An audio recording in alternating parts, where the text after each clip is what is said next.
Okay, so here's my last discussion on building the collection and the teacher or in the Learning Commons.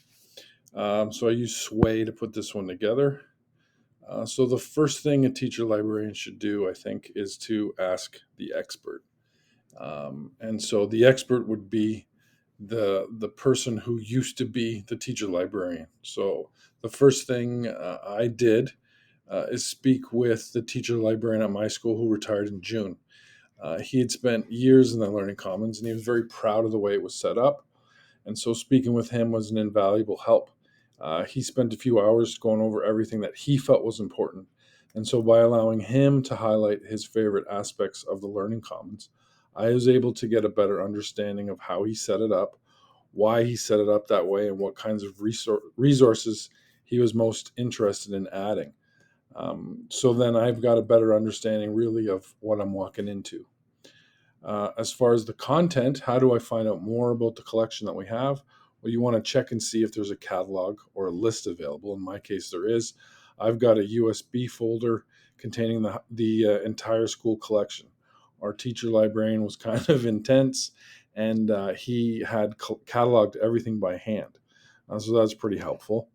You can go online using whatever library software your school board has. And we use what's called Insignia Library now on our board. And so you can go on there and start surfing to see what you can find. Of course, you want to spend some time in the Learning Commons, pull some books, check the titles, look for themes, that kind of stuff. And I think the other thing you'd want to do is find out which teachers bring their classes to the Learning Commons most often and why. What are the resources that they're using? And perhaps you can figure out that from there which ones are good and which ones aren't being used and maybe need to be replaced.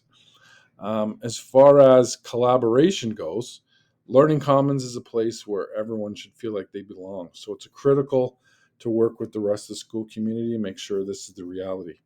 Teacher librarians should invite colleagues to bring their classes regularly to the Learning Commons. Prior to these visits, have a quick conversation about the kinds of assignments the students will be working on so that you can find out what resources are available and which ones might help. And you also want to check in, I think, with all of the departments in the school. Social science and English become the most common at my school, anyways, for going to the Learning Commons. But are there resources available, for example, for the special ed kids at the school? And for them, I would talk to the EAs, find out if there's something more that could be offered. Maybe there's a theme that they want to be working on, and we can find something inexpensive that will help those kids as well. Um, I think you're also going to have to make nice with the boss. So in my case, the principal of the school is male, and the principal of any school is in charge of the budget. New teacher librarian needs to work well with the school principal. The first ask for new technology, money for books or subscriptions goes to the principal. So a positive working relationship can go a long way towards building a collection. Accessing community partners is a second option. Teacher librarians in the near future, especially, will have to find creative ways to access money for their collections. Finding any willing partners in the community would be very beneficial.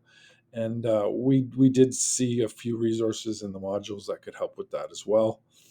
Um, Making sure the Learning Commons reflects the needs of the school. So, how do you do that? You got to build a positive relationship with students. Teacher librarians should have a good feel for how the community sees itself. Be open to new ideas, maybe a suggestion box for some new resources. Use the available technology. We have lots of smart boards and Apple TVs, that kind of stuff, that are connected to monitors to celebrate meaningful cultural celebrations. Things like Eid, Black History Month, autism awareness, Indigenous education, and there's so many others, but they should all be highlighted in your school so that the kids can see themselves in the Learning Commons. Be open to um, new clubs or allowing existing ones to hold their meetings in the Learning Commons as well. Um, so I've got some resources I used, and I mean, summer holidays, we got a couple of days left. So again, thanks for listening.